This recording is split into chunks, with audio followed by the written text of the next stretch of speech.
তো এরকম ছোটখাটো কিছু যেটা থাকে যে কমপ্লিট রিকোয়ারমেন্ট না, চাকরিতে কেউ আমারে বলে নাই। কিন্তু আমার মনে হচ্ছে যে প্রোয়াক্টিভলি আমি একটা প্রবলেম ফিগার আউট করে সলভ করে ফেলতে পারছি। এটা টেকনিক্যালি খুব জটিল প্রবলেম তা না, but it added some value for someone. তো এরকম কাজকর্ম করতে পারলে মনে হয় যে দিনটা প্রোডাক্টিভ গেল আরকি। তো আর্কাইভ ডেইলি ফলো করা যে একটা জিনিস হইতে পারে এটা আমার মাথায় দিছে হচ্ছে প্রফেসর ড্যান্ডুরাফস্কি। আমার ক্যালেন্ডারে একটা মার্ক করা থাকে অফিসের টাইমে যে এই ব্লকটা রিডিং।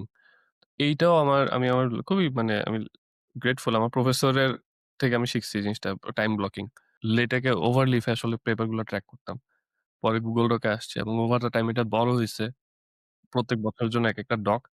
তো এই যে এটা বড় হচ্ছে এটারও একটা মনে হয় যে গাছ বড় হচ্ছে, লাগায় একটু ২ একটা পাতা লাগাই মজা লাগে আরকি। হাসতে, হাসতে বলছে, "বাবু দেখো তুমি গেম খেলো নাকি গেম তোমাকে খেলতেছে?" Facebook যে একটা হার্মের কেন্দ্র হইতে পারে, সোর্স হইতে পারে এই জিনিসটা নিয়ে আমি ওই সময় থেকে conscious. Final nail on the coffin হচ্ছে দিছে আমাদের ওমর শিহাব ভাই। আ উনা উনি আমার পডকাস্টে অনেক সময় দিছেন অনেকবারই। তো উনি কোন একটা ইয়াতে বলতেছিল, উনাকে আমি বলছিলাম যে সোশ্যাল মিডিয়া আপনাকে কেমনে ইমপ্যাক্ট ফেলে লাইফে? উনি বলছে সোশ্যাল মিডিয়া তো আসলে ইমপ্যাক্ট ফেলার কিছু নেই। It's not your utility connection. জল ইন্টারনেটের মতো দরকারি কিছু না। যেটা না থাকলে আমি খুব ঝামেলা হয়ে যাবে। ইটস সামথিং দ্যাট লাগলে ইউজ করব, যেটার জন্য লাগে ওইটার জন্য ইউজ করব এইটুকুই। নাও when you understand the game, you are not being impacted anymore. So আমি বলি, আচ্ছা ফাইন, ও লেখছে। Once you reach a place, একটা নিশ এরিয়াতে তখন এত কিছু আসলে ফলো করার দরকার হয় না। আমি পার্সোনালি যেটা যে ব্রেইনকে খালি রাখার একটা ওয়ে হচ্ছে লেখা, ভেন্টিং আউট। সো রাইটিং যে কি পরিমাণ আন্ডাররেটেড আমি যদি মানুষকে একটু বুঝাইতে পারতাম, জাস্ট লেখলেই দেখা যায় যে জিনিসটা ক্লিয়ার হয়ে যায়। এদিকে আমার একটা ফেভারিট টেকনিক আছে। আমার আগে Amazon এর ম্যানেজার বলছিল আরকি। পরে দেখলাম যে ইন্টারনেটেও আছে কোডটা যে তুমি যদি কোন একটা প্রবলেম জাস্ট রাইট ডাউন করো, জাস্ট প্রবলেমের 80% সলভ হয়ে যায়। যে জিনিসটাতে সবাই আমরা ইগনোর করে যাই সেটা হচ্ছে হেলথ, ফিটনেস। এইটা যে কি পরিমাণ ইম্পোর্টেন্ট আ মাথায়। আমি যখন পিএইচডি করতে আসছি, সেইম এই যে বাজে রুটিন। সকালে উইঠা অনেকক্ষণ পরে খাইতে গেলাম, এরপর ব্রেইন ফগ। তারপর অনেকে দুপুরবেলা যে ভাত খাওয়ার পর একটা ভাত ঘুম টাইপের একটা সিচুয়েশন হয়। হ্যাঁ, হ্যাঁ। এগুলো সব একসাথে গাঁথা। এটা হচ্ছে যে সুগার স্পাইক। সুগার যে কি পরিমাণ ডেডলি জিনিস সেটা আমি রিসেন্টলি জানছি আরকি। ওকে। তো hmm, hello, welcome everyone. Welcome to Chintaloy productivity podcast. আজকের এপিসোডে আমাদের সাথে আছেন ডক্টর সুদীপ্ত কর। তিনি বর্তমানে ওরাকল হেলথ এআই এর প্রিন্সিপাল অ্যাপ্লাইড সায়েন্টিস্ট হিসেবে কাজ করছেন। এর আগে তিনি ছিলেন অ্যামাজনের সিনিয়র সায়েন্টিস্ট। তিনি ইউনিভার্সিটি অফ হিউস্টন থেকে কম্পিউটার সায়েন্সে পিএইচডি সম্পন্ন করেছেন এবং বাংলাদেশের প্রথম সার্চ ইঞ্জিন পিপিলিকার শুরুর দিকে রিসার্চার ছিলেন। এছাড়াও এনএলপি এবং বাংলা ল্যাঙ্গুয়েজ প্রসেসিং নিয়ে তার কাজ আন্তর্জাতিকভাবে পরিচিত। এছাড়াও সুদীপ্ত দার আরেকটা পরিচয় হচ্ছে তিনি মাল্টি ডাইমেনশনাল মানুষ আমি বলব। সো একধারে তিনি মিউজিশিয়ান, তারপর হচ্ছে লেখালেখিও করেন, নিয়মিত পডকাস্ট করেন। আমি হচ্ছে দাদার পডকাস্ট প্রায় ২০২১ সাল থেকেই ফলো করি। লেখালেখি, পডকাস্ট সবকিছু মিলিয়ে। সো ওয়েলকাম দাদা। কেমন আছেন তাহলে? Thank you very much for having me and the nice introduction. আমি নিজেও এত কিছু মনে ছিল না। এনিওয়েজ হ্যাঁ, আছি ভালো। মোটামুটি। তোমার কি খবর? এই তো আমিও ভালোই আছি। খুব ভালো একটা ভ্যাকেশন গেল। এখন আবার শুরু হবে কালকে থেকে অফিস। বুঝতেই পারছেন, ভালো-মন্দ ২ দিকেই। সেম আগামীকালকে থেকে অফিস। আমার বেশ ভালো একটা ব্রেক ছিল আসলে। হ্যাঁ, এটাই। সো তাহলে আমি তো ইন শর্ট বললাম আপনার প্রফেশনাল পরিচয়। আপনি যদি আরেকটু এড করতে চান। আই থিংক দ্যাটস ইট আসলে এটাই। আমি তো ওই যে কারেন্টলি ওরাকলে আছি। এর আগে অ্যামাজনে ছিলাম। আর এর আগে পিএইচডি যখন হুম, ইউনিভার্সিটি অফ হিউস্টনে পিএইচডি করতেছিলাম ওই সময় মাল্টিপল ইন্টার্নশিপ করছি জাস্ট ইন্টেল আর জি হেলথ কেয়ারে দেন হুম, অ্যামাজনে। সো কাজকর্ম mainly natural language processing focused since ২০১২ যখন আন্ডারগ্রেড আমি হচ্ছে যে মানে থিসিস প্রজেক্টের কাজ করা শুরু করব এরকম একটা হুম, অবস্থা আরকি 3rd ইয়ার থেকে। হুম, তো এই একটা ফিল্ডের ব্যাপারেই আমার আসলে আইডিয়া। আমি বাকি তেমন কিছু জানি না। আর আ এই তো হ্যাঁ, এর বাইরে একটু টুকটাক মাঝে, মাঝে শখের বশে ভিডিও বানাই। আ মিউজিশিয়ান আমি নিজেরে বলব না আসলে যে শিখার ট্রাই করতেছি। ক্রিয়েটিভ কিছু না বানাইতে পারলে আসলে মিউজিশিয়ান বলাটা ঠিক না। জাস্ট ইন্সট্রুমেন্ট ২ একটা বাজাতে পারি এই আরকি। এই তো মোটামুটি। Thank you. Okay. So basically আমি যেটা নিয়ে কথা বলতে চাচ্ছি, আ আমি আমার এই পডকাস্টটা চালু করার কয়েকটা পারপাস আছে। সেটা হচ্ছে যে কি নরমালি এই ধরনের প্রোডাক্টিভিটি, নলেজ ম্যানেজমেন্ট অথবা হচ্ছে যে কি রিসার্চ এসব নিয়ে ভিডিও হচ্ছে যে কি খুব কম মানুষই বানায় আমি যতটুকু জানি। আপনার চ্যানেলে অনেক পডকাস্ট আছে। আমি তার মধ্যে কিছু দেখেছি। সো আমিও ভাবলাম যে কি ওকে এখানে কিছু এড করা যায় কিনা। আ সো ওখান থেকে হয়তো আমাদের আলোচনাটা একটু প্রোডাক্টিভিটি, ডিপ ওয়ার্ক, তারপর আ রিসার্চ, নলেজ ম্যানেজমেন্ট সবকিছু মিলেমিশেই থাকবে আরকি। তো আমি হুম। যদি আপনাকে সেই পার্সপেক্টিভ এ একটা আম সহজ বা কঠিন আমি জানি না কিভাবে নিবেন করি। আপনি আপনার প্রফেশনাল কোন দিনটাকে প্রোডাক্টিভ মনে করেন? কিভাবে শুরু করলে কিভাবে শেষ করলে মনে করেন ওকে I had a very productive day today? ভালো কোয়েশ্চেন। আচ্ছা, মেইনলি কোয়েশ্চেনটা হচ্ছে যে কোন দিনটার শেষে আমি মোটামুটি একটু স্যাটিসফাইড থাকি যে আজকের দিনটা প্রোডাক্টিভ গেল। হ্যাঁ, ওকে, ফার্স্ট থিং হচ্ছে যে আ এই জিনিসটা আমি ইদানিং আ ইদানিং বলতে কি আসলে না, ঠিক ঠিক আছে চাকরির দিক থেকে। সো নাম্বার 1 জিনিস যেই দিন আমি হচ্ছে যে কিছুটা আইসি ওয়ার্ক করতে পারি আরকি। আ তো যেটা হইছে গত ৫ বছরে যখন আমি জয়েন করছিলাম ওই সময় তো আ নিজের কাজে বেশি থাকতো আরকি। ফর এক্সাম্পল পেপার পড়তেছি অথবা অফিসের যে অ্যাসাইন প্রবলেম আছে ওটা সলভ করতেছি। তো হ্যান্ডস অন কাজকর্ম যেদিন করতে পারতাম বেশি, ঐদিন আমার কাছে সবসময় বেশি প্রোডাক্টিভ মনে হইতো। আস্তে, আস্তে যেটা হইছে যে number of meetings goat increased. So এখন Oracle এ তেমন না, বাট Amazon আমার মনে আছে যে লাস্ট ২ বছর আমার মোটামুটি প্রচুর মিটিং করা লাগতো। হ্যাঁ। এবং আ কিছু, কিছু মানুষ আছে যারা হচ্ছে যে এইসব কাজে খুব মানে এক্সপার্ট।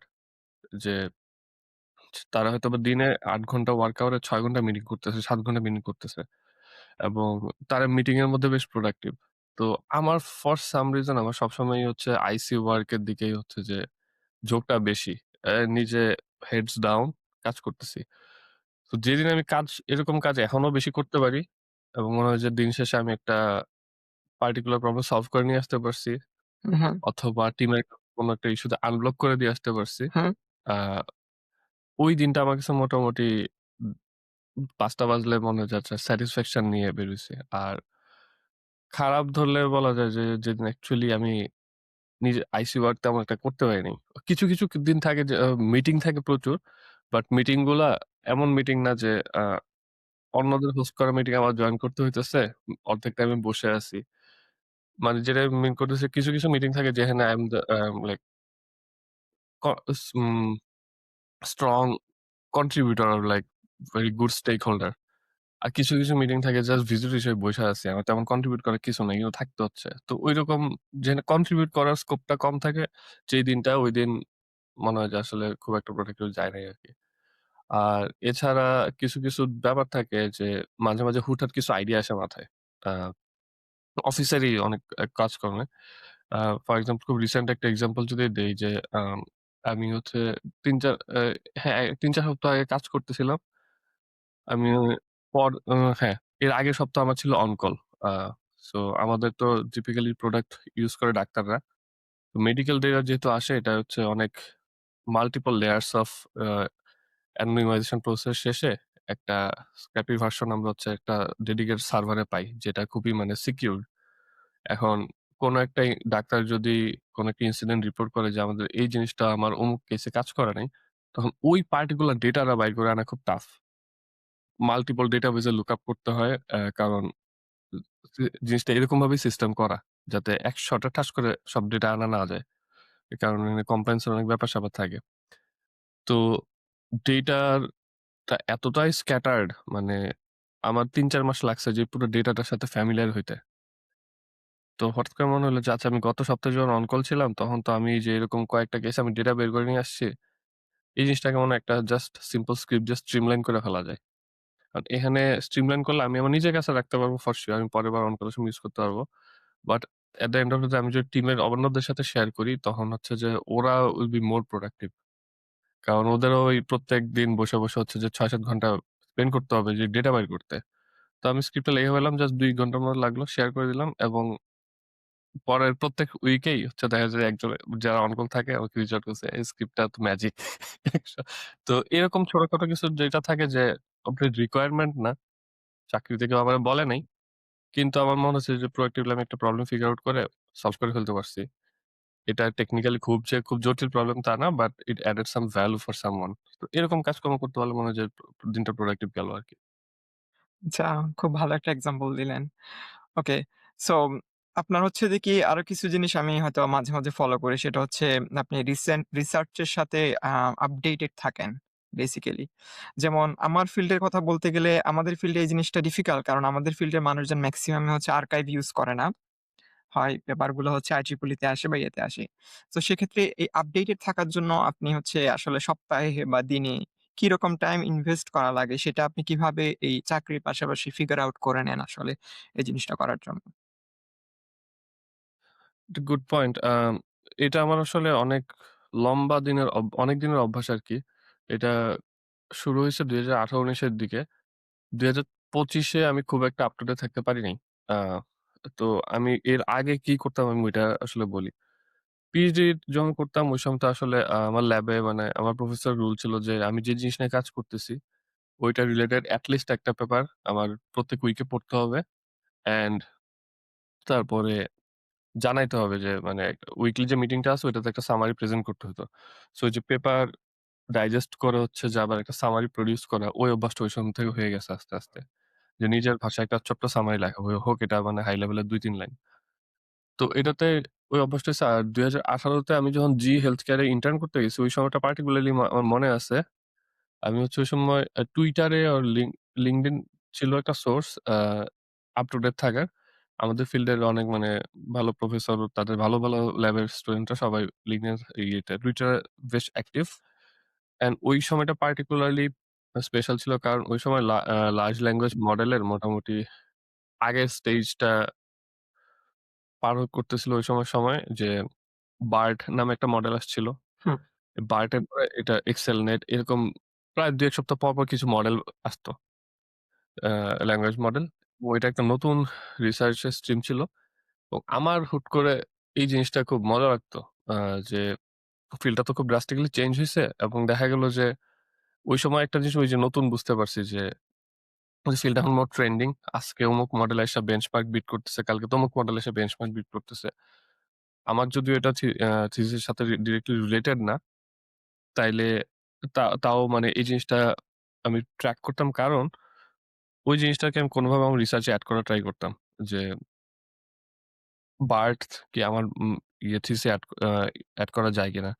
তো হুট করে ইন্টারেস্টটা আমার বিল্ড আপ হইছিল। আমি ওই সময় ডিপ লার্নিং এ আমার মানে ল্যাবের যে one of the few people ছিলাম যে ডিপ লার্নিং খুব আর্লি অ্যাডপ্টার এবং ল্যাবে আছে না মানে কেউ ডিপ লার্নিং শিখতে চাইলে আমার কাছেই আসে এই টাইপের একটা অবস্থা ছিল আরকি। তো অন্যকে শিখাইতে হইলে তোমার নিজে একটু আপ টু ডেট থাকতে হবে। তো ওই একটা মোটিভেশন থেকে আমি জাস্ট ক্যাজুয়ালি জিনিসপত্র আ ফলো করতাম। কিছু আসলে নিজে টুকটাক টাস করে ইমপ্লিমেন্ট করে ফেলতাম। যাতে I could stay on top of this. তো এইটা এমনই ছিল। আমার প্রফেসর আমাকে যে ইয়ে নিয়ে ডিপ লার্নিং টিপ লার্নিং কোন ইয়ে থাকলে জিজ্ঞেস-টিজ্ঞেস করত। তো এটাকে আমি খুব নরমালি দেখছি যে আমি এটাতে মোটামুটি একটা ভাল লাগতেছে। আমি এটাতে আমার স্পেশালিটি বিল্ড আপ করতে পারতেছি, এক্সপার্টাইজ বিল্ড আপ করতে পারতেছি। So I was doing it. পরে আমি যখন জিইতে গেলাম তখন ৪ মাসের ইন্টার্নশিপ ছিল। শেষ চলে আসছি। তো ওই সময় তো কলিগদের সাথে রেগুলার আলাপ-সালাপ হইতো এটা সেটা নিয়ে। তো দেখা যেত যে আমার থেকে টিপিক্যালি লোকজন এই টাইপের নিউজ সবসময় পাইতো আরকি। ২ মাস পরে আমরা জির একটা সিম্পোজিয়াম ছিল যেখানে ওরা আমাকে আর আমার প্রফেসর ২ জনকে ইনভাইট করছিল আরকি টক দেওয়ার জন্য। তো আমরা গেছি ওখানে আমার কলিগরা ওরা বলতেছে, "আরে আপনার স্টুডেন্ট" আমার প্রফেসর বলছে, "তোমার স্টুডেন্ট তো হচ্ছে যে কি হচ্ছে না হচ্ছে পুরা নিউজ পেপার সবকিছু জানে ইয়েতে।" আমি হচ্ছে যে আবার এই টাইপের অ্যাটেনশন আমি খুব আনকমফোর্টেবল ফিল করি আরকি। আমার হচ্ছে আমি আমার মতো কাজ করছি কেউ বললে আমার খুব অস্বস্তি লাগে। তো প্রফেসর হচ্ছে ব্যাক করার সময় ফ্লাইটে বলল যে, "জিনিসটা খুব ভালো। আমার শুনে খুব ভাল লাগছে। So you should keep it up." Okay ঠিক আছে। তো ওই সময় থেকে আমার ওই যে একটা মোটিভেশন চলে আসছে। যে আচ্ছা ঠিক আছে। এভাবে একটা ফিল্ডে এক্সপার্ট হওয়া যাইতে পারে আরকি বিং এ নিউজ পেপার। তো ওই সময় থেকে আমি জিনিসপত্র ট্র্যাক করতাম অ্যান্ড আর্কাইভ এর ব্যাপারটা স্পেসিফিক্যালি আসছে। আগে আর্কাইভ এর আমার অ্যাঙ্কর ছিল LinkedIn ও Twitter। জানতাম যে আর্কাইভ একটা বস্তু আছে ডেইলি ১৫-২০ টা করে পেপার আসে। আর ওই টাইমটাতে পেপার বাড়া শুরু হইছে। তো আর্কাইভ ডেইলি ফলো করা যে একটা জিনিস হইতে পারে এটা আমার মাথায় দিছে হচ্ছে প্রফেসর ড্যান জুরাফস্কি। স্ট্যানফোর্ডের প্রফেসর এনএলপির। সো ড্যান জুরাফস্কিকে যারা চেনে উনি হচ্ছে যে মোটামুটি এনএলপির যে বাইবেল আছে স্পিচ অ্যান্ড ল্যাঙ্গুয়েজ প্রসেসিং এই বইটার উনি কো-অথর। তো উনি আমাদের ল্যাবে আসছিলেন একবার। তো ল্যাবে হচ্ছে আসলে তো টুকটাক সবাই রিসার্চ নিয়ে সাজেশন-টাজেশন চায় বা ডিসকাস করে। তো উনাকে আবার আমাকে কি জানি আমার ল্যাবের একজন বলতেছে যে, হ্যাঁ, ও হচ্ছে যে আমাদের মোটামুটি ডিপ লার্নিং এর গুরু সবকিছু জানে। কি হচ্ছে না হচ্ছে ল্যাঙ্গুয়েজ মডেলের। তো জুরাস্কি বলতেছে যে, তুমি আর্কাইভ ফলো করো রেগুলার?" আমার তো দিনই শুরু হয় আর্কাইভ দিয়ে। এমনি বলতেছে আরকি যে আইডিয়া এক্সচেঞ্জ এর। আমি বললাম যে, "হ্যাঁ, আর্কাইভ তো আমি আসলে টুইটার থেকে মোটামুটি দেখি ভালো পেপার থাকলে দেখি। যে তুমি কিভাবে দেখো?" তো ও বলল যে, "আমি হচ্ছে আর্কাইভ এর একটা নিউজ লেটার ওরা প্রত্যেকদিনই পাবলিশ করে যে কি পেপার আসলো ওগুলোর অ্যাবস্ট্রাক্ট গুলো আমার ইমেইলে চলে আসে। আচ্ছা। তো আমি ওগুলা জাস্ট একটু স্ক্যান করে ফেলি প্রত্যেকদিন শুরুতে।" আমি বললাম, "ওয়াও! এটা তো খুবই ভালো একটা আইডিয়া। এটা আমার জীবনে মাথায় আসলো না কেন?" তো পরে আমি হচ্ছে আর্কাইভ এর ওই জিনিস সাবস্ক্রাইব করলাম। কিন্তু that failed terribly for me. Okay. কারণ ১ম দিকে কিন্তু একটু উৎসাহ থাকে। কিন্তু ইমেইলে এতগুলো অ্যাবস্ট্রাক্ট পড়তে ভাল লাগে না। না এটা তো হবে না আসলে। পরে আমি অ্যাকচুয়ালি এখন তো ওই যে অটোনমাস এজেন্ট বানানোর অনেক চলতেছে। ওই সময় আমি হচ্ছে একটা এজেন্ট বানানোর ট্রাই করতেছিলাম যে আমার কিছু পছন্দের পেপার আছে লিস্ট প্লাস আর্কাইভের এই যে ইমেইলটা আসছে এটা আবার অনলাইনে জিনিসটার নাম ভুলে গেছি আমি। ওই যে প্রত্যেকটা সাইটের ইনডেক্স আমার নামটা আরএসএস মনে নেই। ফিড কি? হ্যাঁ, হ্যাঁ। আরএসএস ফিড কি? আরএসএস, হুম, আরএসএস ফিড। সো ওইটাকে অটোমেটিক্যালি ক্যাপচার করে আমার যে পছন্দের পেপার গুলো আছে ওগুলোর সাথে ম্যাচিং করে কিছু পেপার শর্টলিস্ট করা যায় কিনা। ওকে। তো ঐরকম একটা বানানো শুরু করতেছিলাম। পরে এটাও খুব একটা কাজ করে নাই। পরে আমার একটা মোটামুটি আমি একটা রুটিন বানায় ফেললাম যে প্রতিদিন সকালে আর্কাইভ এর সাইটে ঢুকতাম। জাস্ট টাইটেল গুলা স্ক্যান করতাম যে কোন পেপারটা আমার আছে। কিছু পাইলে আমি টুক করে জাস্ট একটা জায়গা আমি জাস্ট কপি পেস্ট করে রাখতাম যে আচ্ছা এটা পরে পড়বো। প্রত্যেকদিন ট্রাই করতাম হচ্ছে এট লিস্ট একটা পেপার পড়ে ফেলার। খুব কুইকলি মানে একদম খুব ডিপ না বাট আমি যদি যাতে বুঝতে পারি যে হাই লেভেলে কি হইছে, আস্তে, আস্তে ১ থেকে নাম্বারটা ৫ এ আসলো, ১০ এ আসলো। তারপরে বেশি টার্বুলেন্স তো ছিল আসলে ২০২১, ২২, ২৩ ওই টাইমটা তো ওই টাইমে আমি Amazon এ। তো ওই যেহেতু অফিসে আমি আবার 9 to 5 খুব স্ট্রিক্টলি মেইনটেইন করি। তো দেখা যেত সকাল ৯ টা থেকে ১১ টার মধ্যে আমি ০.৫ ঘন্টা টাইম রাখতাম। জাস্ট স্ক্যান করতে। স্ক্যান করে আবার টাইটেলটা নিয়ে আমার একটা হিউজ Google Doc ছিল। ক্যাটেগরি ওয়াইজ যে জিনিসটা হয়তোবা ডিকোডিং এর ওই জিনিসটা হচ্ছে যে হয়তোবা টোকেনাইজেশন রিলেটেড এই জিনিসটা তো অ্যাপ্লিকেশন এটা হয়তোবা জেল ব্রেকিং এর। এই পেপারটাকে টাচ করে নিতাম। কুইকলি অ্যাবস্ট্রাক্টটা স্ক্যান করতাম। যদি মনে হতো ইন্টারেস্টিং পরে একটু বেশি পড়ে ফেলতাম। তো I was always up to date এবং এটা আমাকে বেশ হেল্প করছে যে আম কারণ আমাদের আর্কাইভে আমাদের ফিল্ডে মোটামুটি রেগুলার ১০০ টার উপরে পেপার আসে। আস্তে, আস্তে জিনিসটা খুব ইম্পসিবল হয়ে যাওয়া শুরু করছে আরকি যে এত সময় দেওয়া পসিবল হয় না। এট লিস্ট ০.৫ ঘন্টা তো লাগেই আরকি। তো এই বছর যেহেতু পার্টিকুলারলি পিচি নিয়ে ব্যস্ত ছিলাম, তো এটা আমার একটা ব্রেক পড়ছে। তো এখন আ মোর Twitter ও LinkedIn এর উপর ভরসা করি। আর এখন আরো একটা ব্যাপার যেটা হইছে যে আগে মানে ইমপ্যাক্টফুল পেপারের সংখ্যা অনেকটা বেশি ছিল, রেশিও বেশি ছিল। আমি যদি ডেইলি ৭০-৮০ টা পেপারও আসতো ৫-৬ টা paper or something like that যে ওকে জানার কিছু আছে। এখন এলএলএম এর অ্যাপ্লিকেশন এতটাই স্ট্রিমলাইন হয়ে গেছে, মেইনস্ট্রিম হয়ে গেছে। আর আমার কাজের এরিয়াও শিফট করছে কিছুটা। সো আমার এখন আর ওই যে ভিতরে আর্কিটেকচারাল জিনিসপত্র নিয়ে তেমন একটা মাথা ঘামাইতেও হয় না আরকি। ওকে। যেহেতু লাগে না, দেখার প্রসেসটা হচ্ছে যে কমে গেছে। এটাই মোটামুটি আমার খুব plain and simple old school mechanism. আচ্ছা, মানে এই জিনিসটা এই আইডিয়াটা আমার ভালো লাগছে যে আপনি যেটা বললেন। যেমন আমার পার্সপেক্টিভ যদি আমি একটু শেয়ার করি, আমি তো হচ্ছে গত বছর ফুল টাইম শুরু করি জানুয়ারির ২০ তারিখ থেকে। তো আমি যে সমস্যাটি নিয়ে পুরা বছর হচ্ছে যে স্ট্রাগল করছি সেটা হচ্ছে যেহেতু সবসময় ডেডলাইন থাকে এবং ডেডলাইনের মধ্যে আমি ফিল করি যে আমার থিওরিটিক্যাল গ্যাপ আছে। কারণ আমি হচ্ছে যদি পাওয়ার সিস্টেমের কথা বলি, আমি হচ্ছে ট্রান্সমিশন নিয়ে মোস্ট অফ দ্যা টাইম কাজ করছি পিএইচডি তে। কিন্তু আমার জবে আমি ডিস্ট্রিবিউশন এ মুভ করছি। সো থিওরিটিক্যাল অনেক গ্যাপ আছে এখানে। সো আমি ফিল করি যে আমার আসলে থিওরিটিক্যাল গ্যাপটার জন্য আমাকে আম টাইমটা ফিগার আউট করে ওই জিনিসগুলো পড়তে হবে। কিন্তু সমস্যা হচ্ছে ওই আমিও সেম 9 to 5 আমি চেষ্টা করি ৯ টা ৫ টার মধ্যেই সব প্যাকেট করে ফেলতে। এর বাহিরে অফিসের কাজ করলেই হতাশ লাগে সত্যি কথা বলতে। মনে হয় লাইফে আমার আর কিছু নাই। সো বাট আচ্ছা। মানে যখন দরকার পড়ে তখন করি। বাট সবসময় তো আর ওটা না। যেমন হু, হু, ডেডলাইন হু। থাকলে তখন তো অবশ্যই করতে হবে। এটা আমার রেসপনসিবিলিটি। বাট সেটা হয়তো মাসে ১ দিন, ২ দিন বা এমন হতে পারে হু, হু, বছরে ১ হু, হু। সপ্তাহ ওরকম করা লাগতেছে যে আমি 24/7 কাজ করতেছি। বাট সেটা তো সবসময় না। আমি নরমাল টাইমের কথা বলতেছি যখন কোন হু, হু। টার্বুলেন্স নাই। তো এইটা থেকে আমি কখনোই ফিগার আউট করতে পারিনি পুরা বছরের মধ্যেই যে এই টাইমটা ফিগার আউট করব যে আলাদা টাইম আমার পার্সোনাল ডেভেলপমেন্ট এইটুকু টাইম হচ্ছে যে কি আমি আমার কনসেপ্ট গুলা একটু স্ট্রং করব। এবং এটা আমি বছর শেষে ফিল করছি। আমি আমার যে রিভিউ হয়, এই রিভিউতে লিখছি। এই জিনিসটা আমি ফিল করছি। আমার ম্যানেজারও এগ্রি করে। সবকিছুই ঠিকঠাক। এখন আশা করছি আমি নেক্সট ইয়ারে এই টাইমটা ফিগার আউট করব। ওকে ফাইন এইটুকু সময় হচ্ছে আমার নিজের জন্য। জাস্ট আমার যে জিনিসগুলা গ্যাপ থাকে এই জিনিসগুলো আসলে আমি এই টাইমটাতে ইয়ে করব। মানে পড়াশোনা করব। সো এটাই হচ্ছে একটা মেইনটেইন ফিক্সড টাইম করাটা আমার আসলে কাছে হুম। হুম, সরি বলো। মানে এটাই মেইনটেইন করাটা আমার কাছে মনে হয় যে কি সবসময় চ্যালেঞ্জিং হয়ে যায় আরকি। আ মানে কোন একটা জিনিস পার্টিকুলার একটা গুড হ্যাবিট বিল্ড আপ হু, হু, করা হু। বা অনেকদিন ধরে সেটা মেইনটেইন করা এটা একটু আ মানে মাঝে, মাঝে ফিল করি যে এটা আসলে একটু কষ্ট হয়ে যায়। বাট ওই যে যেটা মানে আপনি বললেন যে আপনি হচ্ছে যে কি জিনিসটা ইন্টারেস্ট থেকে বিল্ড করছেন। বিল্ড করে সেটা অনেকদিন ধরে ক্যারি অন করছেন। এটা আমি বলব একটা ডিফিকাল্ট একটা জিনিস যে অনেকদিন ধরে এই টাইপের ইন্টারেস্ট ক্যারি অন করা। একটা জিনিস আমি এড করি সেটা হচ্ছে যে এটা আমি 'Atomic Habits' বইটা অনেক আগে পড়ছিলাম। মানে তুমিও পড়ছো ডেফিনিটলি। আমিও পড়ছিলাম। ওইখানে ওরা হ্যাবিটের যে জিনিসটা বলছে যে ২১ দিনের ব্যাপারটা আমার ক্ষেত্রে কাজ করেনি। আমি মানে খুবই বাজে ইন টার্মস অফ হ্যাবিট আরকি। আমার এসব হ্যাবিট-ট্যাবিট ইয়ে হয় না এবং এটা এখনের সমস্যা না ছোটবেলা থেকেই সমস্যা।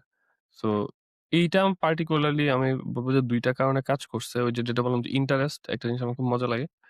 আর 2nd জিনিসটা হচ্ছে যে আমার ক্যালেন্ডারে একটা মার্ক করা থাকে অফিসের টাইমেও। যে এই ব্লকটা রিডিং।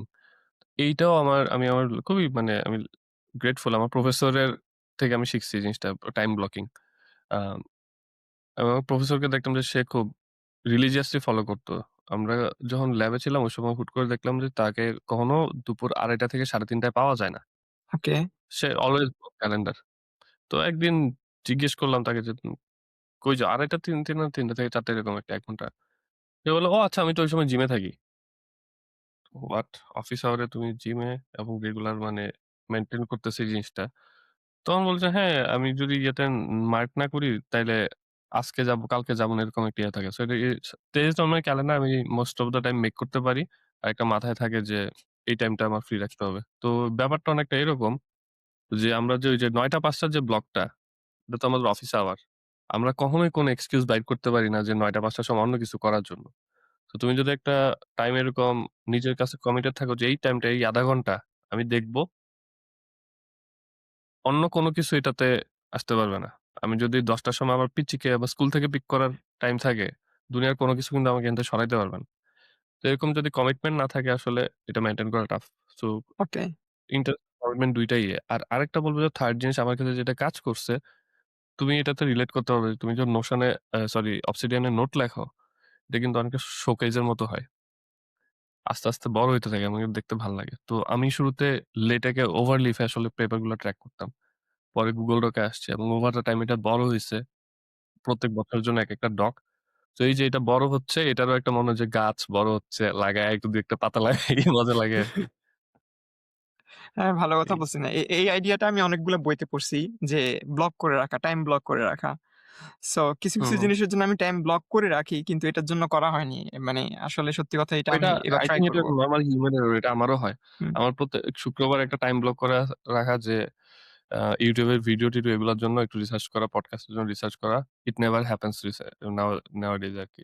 সো এই ওইতো মানে আমিও সেম সকালবেলায় রেকর্ড করার জন্য হচ্ছে সপ্তাহে ৩ দিন হচ্ছে ২ দিন বা ৩ দিন হচ্ছে ইয়ে করে ব্লক করে রাখি। বাট সবসময় কাজ করে না। মাঝে, মাঝে কাজ করে ওখান থেকে যতটুকু আউটপুট আসে আরকি। ওই যে ওইটাই মানে একটা জিনিস আমি যেটা রিয়ালাইজ করলাম আপনার কনভারসেশন থেকে সেটা হচ্ছে যে কি একটা জিনিস 100% হওয়া লাগে না আসলে। 50-60% হলেও আউটপুট ভালোই আসে। ও মানে হ্যাঁ, হ্যাঁ, হ্যাঁ। ব্লক থাকলে এই জিনিসটা মানে এট লিস্ট মনে পড়ে যে আমার এই জিনিসটা করতে হবে। ওকে, I will do this. আমি টাইম ব্লক করে রাখবো নেক্সট ইয়ার। আচ্ছা, আরেকটা জিনিস হচ্ছে যে কি আম আ আ ওকে ফাইন। আমি একটা বই পড়ছিলাম কার্ল নিউপোর্টের 'ডিপ ওয়ার্ক' হয়তো আপনিও পড়ছেন। জি, মানে বইটা খুব পপুলার এবং উনিও খুব পপুলার। উনি তো কম্পিউটার সায়েন্সের প্রফেসর। এখন হুম, হুম, হুম। উনার বইটা পড়ার পরে আমার একটা রিয়ালাইজেশন যে ওকে ফাইন। ডিপ ওয়ার্ক ছাড়া মানে উনার পয়েন্টটা হচ্ছে ডিপ ওয়ার্ক হচ্ছে এই যুগের কারেন্সি। তাই না? হ্যাঁ। আই মিন অ্যাটেনশন হচ্ছে এই যুগের কারেন্সি। সবাই আপনার অ্যাটেনশন চাচ্ছে। আপনি যদি আপনার কারেন্সিটা দিয়ে যান তাহলে আপনার ওখান থেকে কমে যাচ্ছে। That is true. এখন উনার পয়েন্টটা হচ্ছে যে কি উনি কোন সোশ্যাল মিডিয়া ইউজ করে না। উনার কোন ধরনের সোশ্যাল মিডিয়া প্রেজেন্স নাই। উনার সাথে একমাত্র কমিউনিকেট করার ওয়ে হচ্ছে উনার ইমেইল।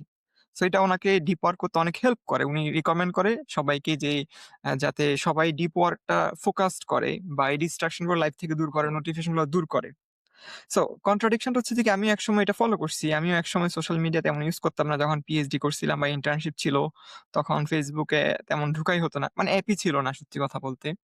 মেসেঞ্জারটা ইউজ করতাম। বাট সময়ের সাথে, সাথে মনে হইছে যে আমি যে জিনিসটা বলি, okay fine you are at good as you communicate. So basically hard স্কিলের সাথে কমিউনিকেশন স্কিলটাও গুরুত্বপূর্ণ। না হলে তো আসলে কোন সেল করা যায় না। হুম, সো হুম, হুম। কমিউনিকেশন স্কিলের জন্য আসলে সোশ্যাল মিডিয়া প্রেজেন্স বা যেগুলা বলেন এই প্রেজেন্স গুলা লাগে। কিন্তু এইটুকু করতে গেলে দেখা যায় অনেক ডিস্ট্রাকশন ঢুকে পড়ে। হুম, হুম, হুম।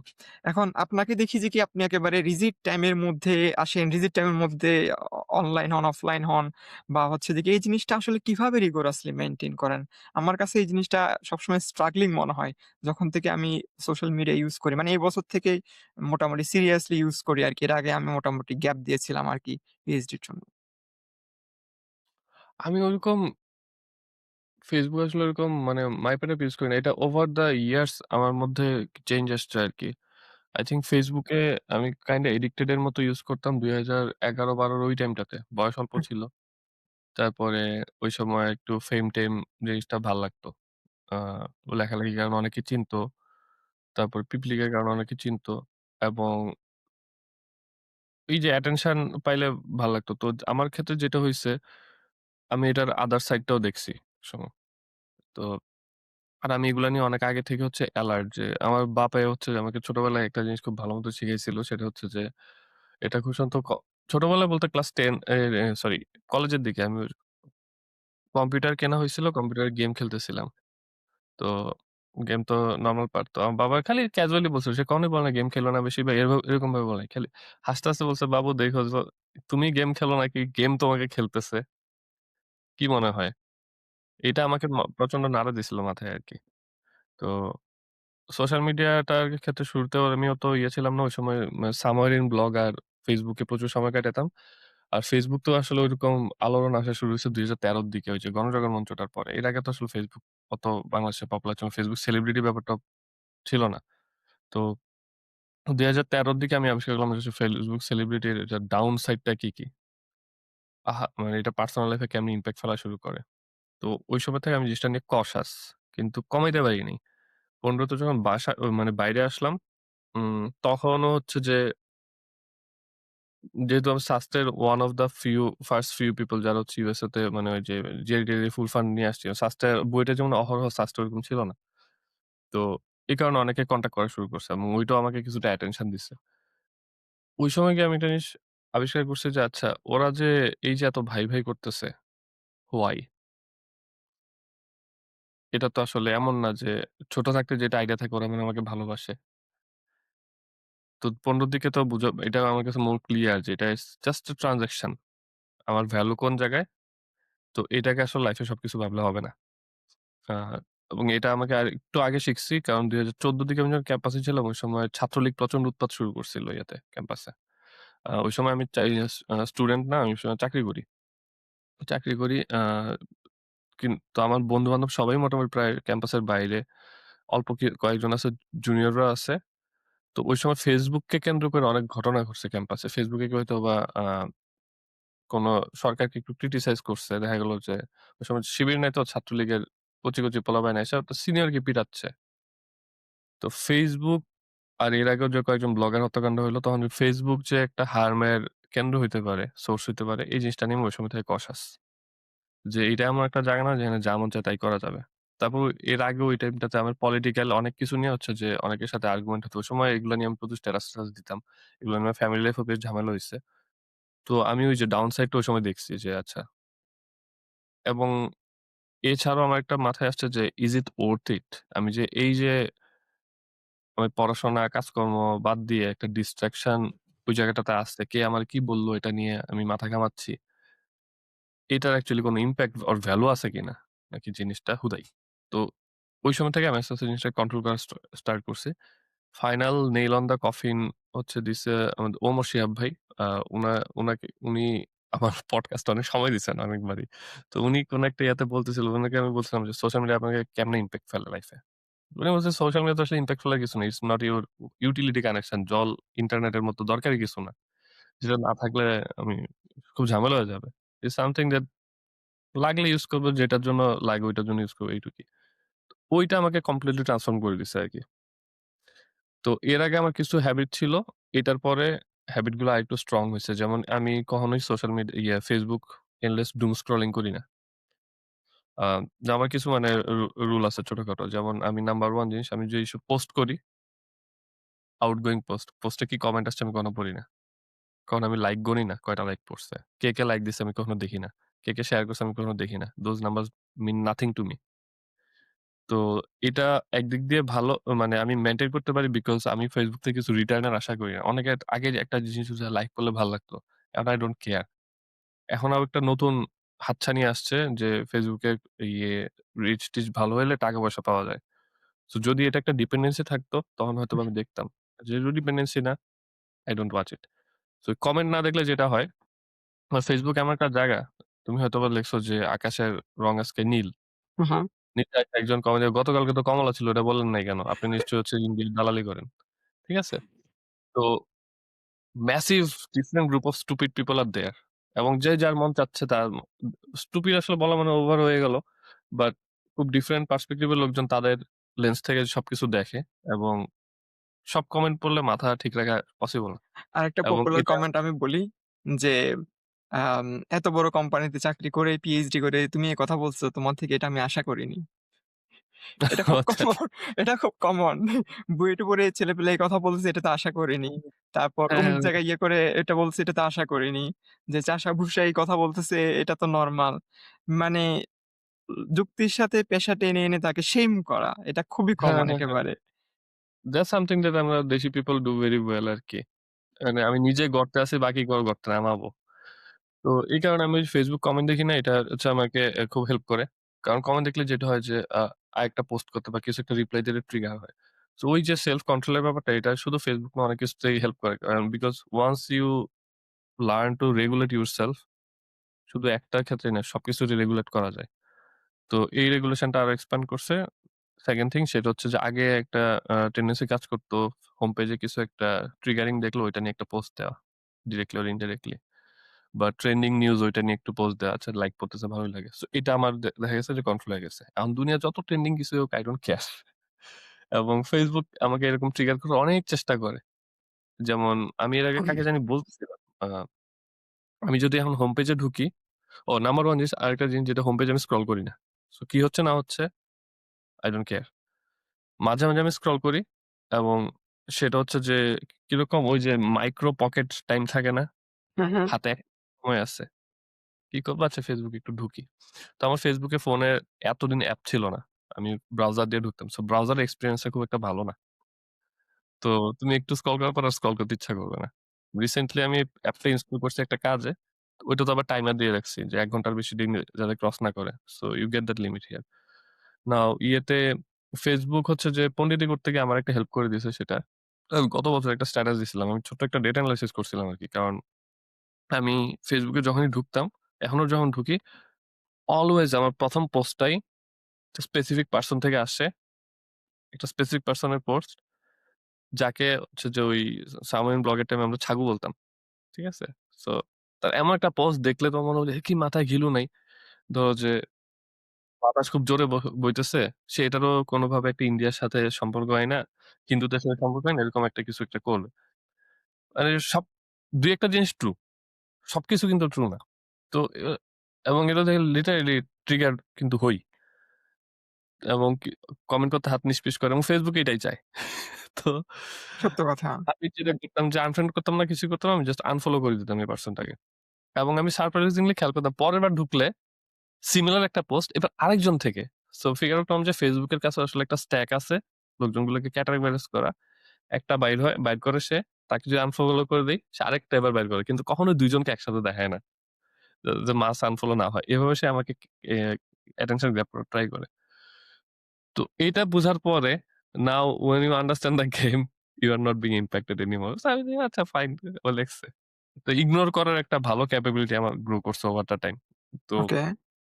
এটা পরে আমি একটা ছোট ডেটা এনালাইসিস করছিলাম। জাস্ট Facebook এ ১ম ৫০ টা না ৪০ টার মতো পোস্ট আমি জাস্ট ক্যাটেগরাইজ করার ট্রাই করলাম কয়েক রাউন্ডে। সো আমি যেটা দেখলাম যে যদি তুমি Facebook এর ১ম ২০ টা পোস্ট দেখো, হু, হু। মানে এই ২০ টা পোস্ট পরপরই এই জিনিসটা রিপিট হয় আরকি। ২০ টা পোস্টের মধ্যে তোমার ফ্রেন্ড লিস্টে আছে। এরকম মানুষের তুমি পোস্ট দেখবা ২ টা থেকে ৩ টা। ওকে। স্ট্যাটাস দিতে বা ছবি দিতে। তারা তোমার ফ্রেন্ড লিস্টে আছে। এবং they are none of your close friend or the people that you care about কেউই না। প্রায় ১০ টার মতো দেখবা এড। বা ১ টা বা ২ টা পরপর এড। তারপরে তুমি ফলোয়ার না, সাবস্ক্রাইব করো না এই টাইপের লোকজনের পোস্ট দেখবা। প্রচুর আসে। পোস্ট দেখবা। এবং ট্রিগার করার মতো পোস্ট দেখবা হচ্ছে ৪ থেকে ৫ টা। হু, হু। এখন Facebook যখন আমরা ইউজ করা শুরু করছি, আমরা তো এগুলার একটার জন্য ইউজ করা শুরু করি না। আমরা ইউজ করা শুরু করছি সত্য যে কথা। আমাদের ক্লোজ ফ্রেন্ড যাদের তাদের জিনিসপত্র দেখার জন্য। তো আমি আরেকটা ট্রিক পাইছি হচ্ছে যে ওই যে পাশে ফিড নামে Facebook এর লেফট সাইডে ফিড নামে একটা অপশন আছে। ওখানে ফিডে গিয়ে ফ্রেন্ডস দিলে শুধুমাত্র ফ্রেন্ডদের পোস্ট দেখা যায়। আর এছাড়া আমার ক্লোজ ফ্রেন্ড একটা লিস্ট আছে। আগেই দেখতাম এখন এগুলো কিছুই দেখি না। তো আগে যে Facebook হচ্ছে যে প্রচুর অবসর ছিল ওটাতে ভ্যালু এড করতে এখন এই ভ্যালু গুলো এড করে না। তো ওই যে হোম পেজের এডিকশনটা কাইটা যাওয়াতে আর এটা আসলে আর ইয়ে লাগে না। হ্যাঁ, এটাই আমার কাছে মনে হয় হোম পেজের অ্যাডিকশনটা কাটানোটাই চ্যালেঞ্জিং আরকি। আপনি যেটা বললেন যে এই জিনিসটা মানে আমার ক্ষেত্রেও হয়। হোম পেজে স্ক্রল করি। ঘুম থেকে উঠে স্ক্রল করি সেটা আমি জানি খুবই খারাপ অভ্যাস। আমি জানি এটা আমার আম মানে আমাকে ইমপ্যাক্ট করতেছে। কারণ ওই যে একটা থিওরি আছে না? একটা ক্লিয়ার ওয়াটার, ঘুম থেকে উঠলে ক্লিয়ার ওয়াটার যত বেশি নেগেটিভ নিউজ দেখতেছি আস্তে, আস্তে ওটা পলিউট হচ্ছে, পলিউট হচ্ছে, পলিউট হচ্ছে। হুম, হুম। সো I think এগুলা মানে একদম 100% কন্ট্রোল করা এই যুগে খুবই টাফ। যেহেতু তুমি কনটেন্ট বানাও, ভিডিও বানাও, একটা মাথায় থাকেই আরকি। এখন যেটা যদি তুমি রেগুলেট করতে পারো, that's fine.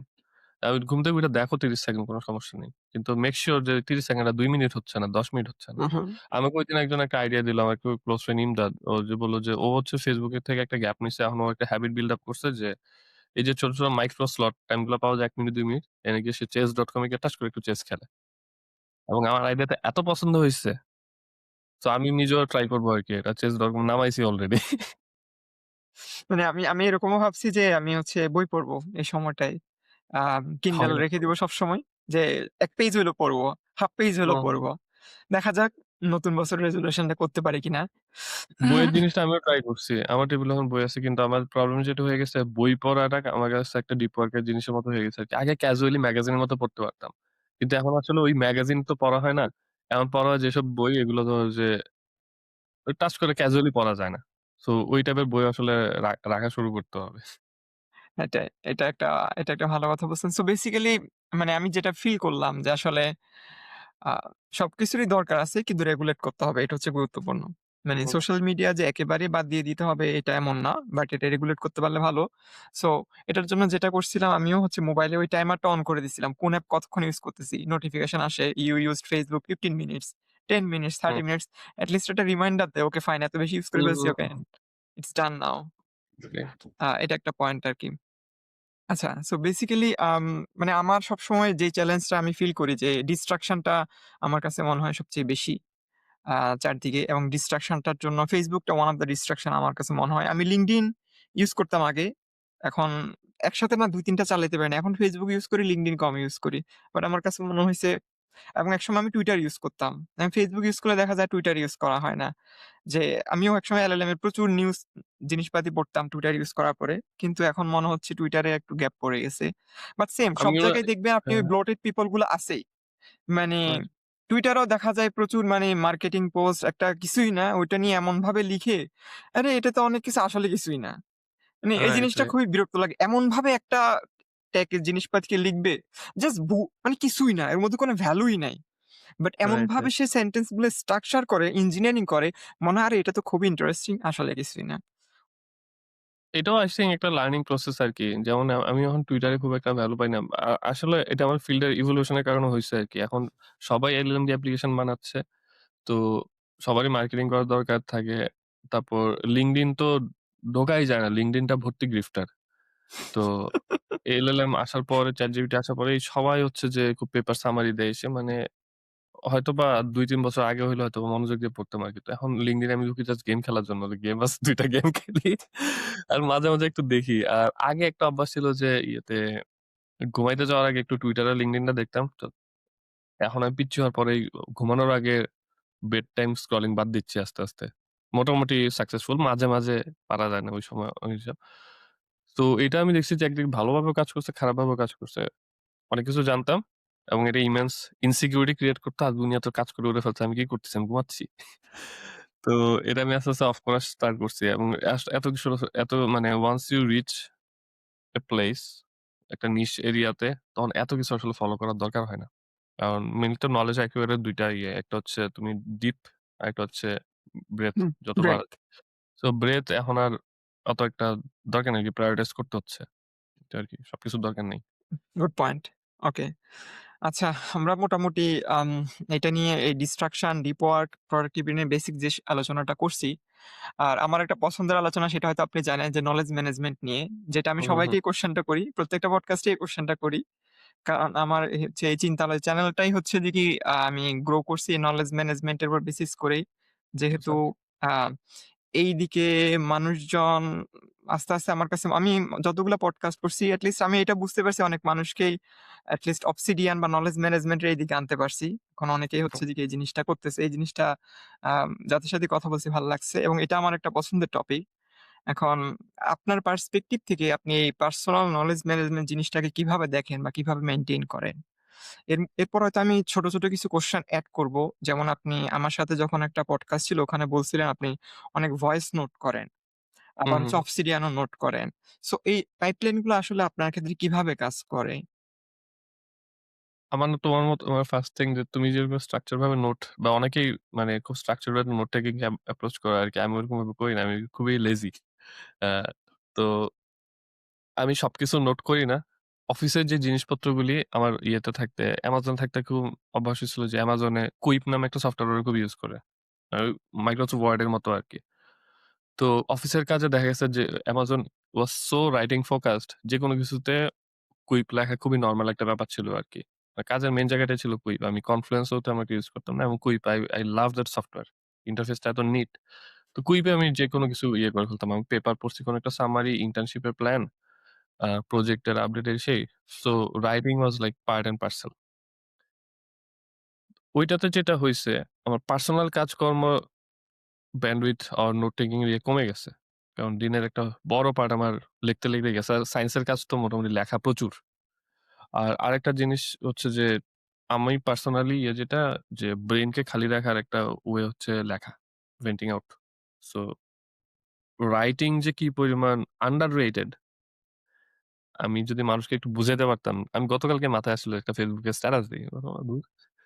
Writing is so important. আমি হয়তো পরে একটা ভিডিও বানাবো এটা নিয়ে। মানে আমি ওই যে নোট টেকিং এর জন্য লিখি না। আমি মেইনলি ভেন্টিং আউট এর জন্য লিখি। সো ভেন্টিং আউট অর কোন প্রজেক্ট ফর্মুলেশন সো এগুলা যে আমি নোট টেকিং টা বলতেছি যে আমি শেখার জন্য যেটা, ওইটা আমার খুব কম হয়।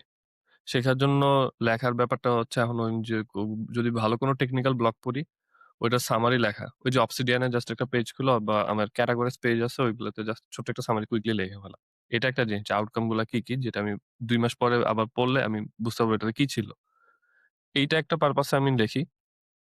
সিমিলার ওয়েতে পেপার যদি পড়ি এবং একেক পেপার একেকটা ভ্যালু ক্রিয়েট করে আমার জন্য। কিছু, কিছু পেপার থাকে আচ্ছা টেকনিক্যাল যে কন্ট্রিবিউশনটা ওইটাই ভ্যালু। আবার কিছু, কিছু পেপার থাকে যেগুলো হচ্ছে ফর এক্সাম্পল কোন একটা ফিগার আমার খুব ভাল লাগছে যে আচ্ছা পরে যদি আমি কোন পেপার লিখি এরকম ভাবে ফিগারটা আঁকা যায়। কোনটার হচ্ছে আবার রাইটিং স্টাইল হচ্ছে ফর্মুলেশন ডিফারেন্ট। সো বিভিন্ন ভাবে ক্যাটেগরিজ করা পেপার গুলো আমার মানে টিপিক্যালি আমি যেটা করি যে আমার ওই পেজ থাকে যে ফর এক্সাম্পল কোন একটা টপিক এর উপরে যে পেপার গুলো এগুলো একসাথে থাকে। তো ওই ছোট সামারি তোমার থেকে একটা টেকনিক শিখছি থ্যাংক ইউ। ওই যে পিডিএফ হাইলাইট করার যে ব্যাপারটা। হু, হু। সো ওইটা ইদানিং ইউজ করা শুরু করছি। কিন্তু ফিগার আউট করলাম যে এটা করতে যে পরিমাণ সময় লাগে, মানে এত কারণ জিনিসটা খুব চমৎকার। করতে ইচ্ছা করে খালি। বারবার হাইলাইট করে এড করা। সো এইটা দেখা গেছে আমার ওভারহেড একটু বাড়ায় দেয়। হাতে সময় থাকলে I would really do it. তো এখন আমি ওটা বাদ দিচ্ছি। জাস্ট আগেও আমি লিঙ্কটা পেস্ট করে দিতাম পেপারের কারণে হাইলাইট করাটা আমার এখন আর অত ইম্পোর্টেন্ট কিছু না। কারণ আগে যখন পেপার বেশি লিখতাম, হু, হু। রাইট জায়গায় রাইট দরকার ছিল। এখন আর ওইটা মোর ইম্পোর্টেন্ট না আরকি। এখন প্রায়োরিটি হচ্ছে যে পুরো পেপারের আউটকামটা কি করছে ওরা, কি ডেটা সেট আছে। সো এগুলা দেখা যায় আমি ওই যে সুপার হুইসপার নামে একটা সফটওয়্যার ইউজ করি ভয়েস টাইপিং এর জন্য। ওকে, সো অপশন চাইবা গড় করে বলতে থাকি যে এই পেপারটাতে এই জিনিস হইছে ওইটা এটা। সো আমার ছোটখাটো একটা প্যারাগ্রাফ পুরা পেপারের সামারি। সো এভাবে হচ্ছে আমি পেপার গুলা ট্র্যাক করি। ওকে। রিসেন্টলি নতুন একটা জিনিস ট্র্যাক করা শুরু করতেছি সেটা হচ্ছে বই পড়লে আমি যে বইয়ের বিভিন্ন জিনিসপত্র হাইলাইট করে রাখি না? অনেক হু, হু। ইন্টারেস্টিং ইনফরমেশন থাকে।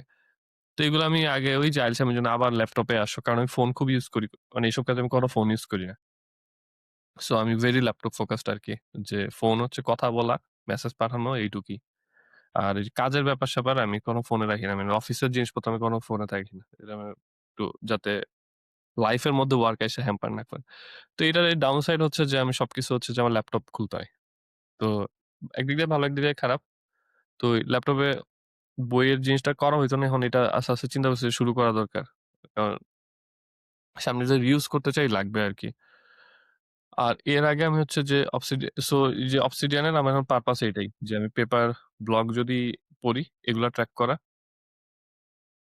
আর বই-টই এই জাস্ট মেইন রিডিং এর জিনিসগুলো। আর আরেকটা কাজে Obsidian আমার বেশ হেল্প করছে সেটা হচ্ছে যে লাস্ট ইয়ারে যখন আমি ইন্টারভিউ প্রিপারেশন নিতেছিলাম, ওই সময় আমি একটা জিনিস ফিগার আউট করছি। যে আমি হচ্ছে আমার একটা জিদের কারণে গত কয়েক বছর আমি বেশ সাফার করছি। জিদটা হচ্ছে আমার মেমোরি খুবই খারাপ। তো সেম আমি হিয়ার। জিনিসপত্র এইটা আমি ইমপ্রুভ করার চেষ্টা করছি। যে আচ্ছা এই জিনিসটা আমি লিখব না, আমি এটা মনে রাখবো। প্র্যাকটিস করা যায় কিনা। সো যেটা হইছে আমছালা ২ টাই গেছে।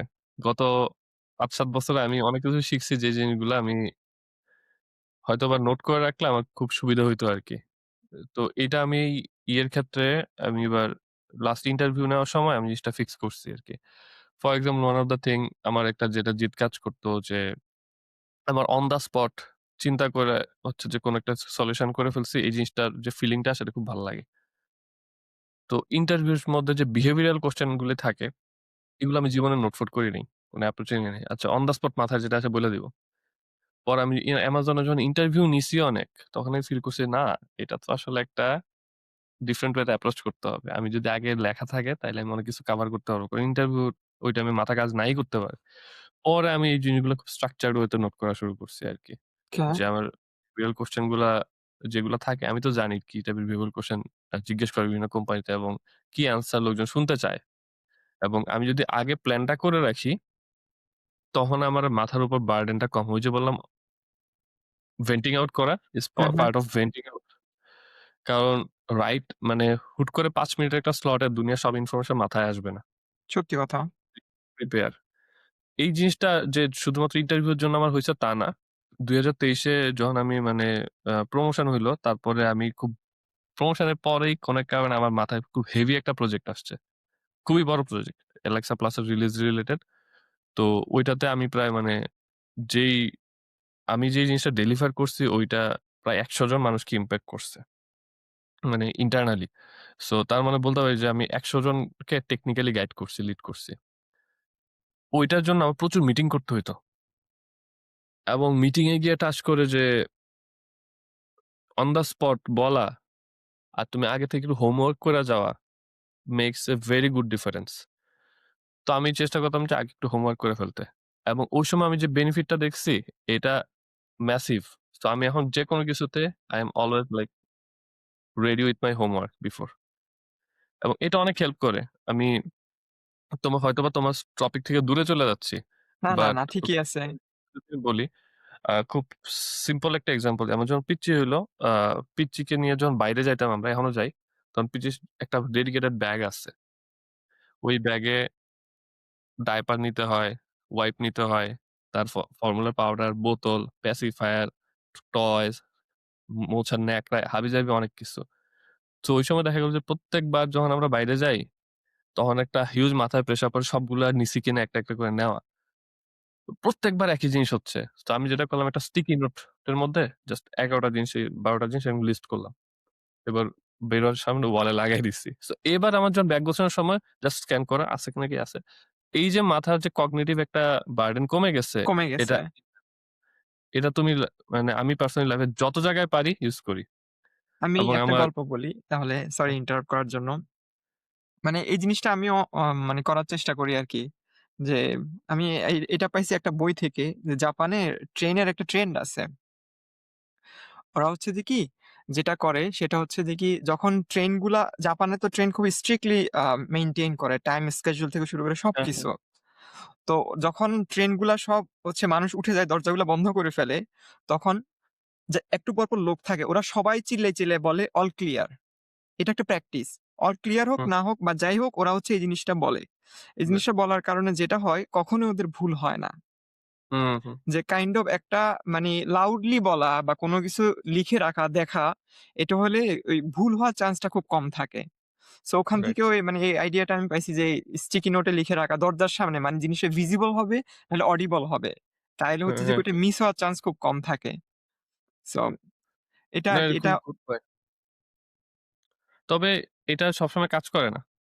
এই যে স্টিকি নোটের ইয়েটা আমি ফিগার আউট করছি যে আমাদের প্রবলেম গুলি ২ রকমের আরকি। যেগুলো আমরা করতে চাই, অ্যাচিভ করতে চাই ২ রকমের। একটা হচ্ছে রিয়াল ইমপ্যাক্ট থাকে খুব। মানে you are depend on it. যেমন আমি পিচ্চির যে এক্সাম্পলটা দিলাম, এটা আমার লাগবেই। সো এটা থেকে বাঁচার আমার স্কোপ নাই। সো এগুলার ক্ষেত্রে ওই স্টিকি নোটের ইমপ্যাক্ট অনেক বেশি। হুম, হুম। আবার আমার এই যে ল্যাপটপের পিছনে টেবিলে কয়েকটা স্টিকি নোট আছে। আবার অনেকগুলো স্টিকি নোট খুলে ফেলছি। আমি দরজার সামনে রুমে বিভিন্ন জায়গায় স্টিকি নোট লাগানো হতো। যেগুলো দেখে আমি সপ্তাহে ১ বার ফিরেও তাকাইতাম না। লাগাইছি লাগানোর সময়। তো এগুলো হয় প্রায়োরিটির উপর ডিপেন্ড করে আরকি। এখন ওই যে বললাম ফোনে আমার ওই ক্যালেন্ডারে কিছু, কিছু রিমাইন্ডার দেওয়া আছে যে এই টাইমে এই জিনিসটা করো কিন্তু করি না।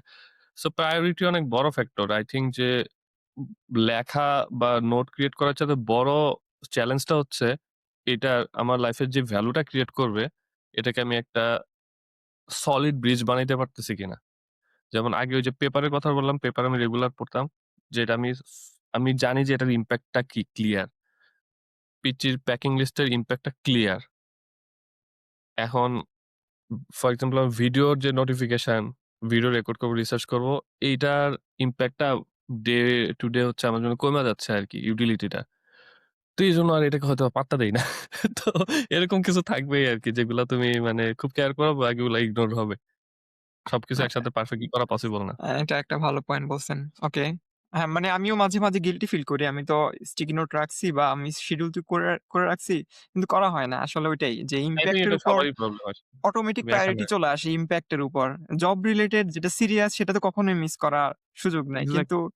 যেটা কম সিরিয়াস, না করলেও কারো কোনো ক্ষতি হবে না বা কিছু যায় হুম, আসবে না।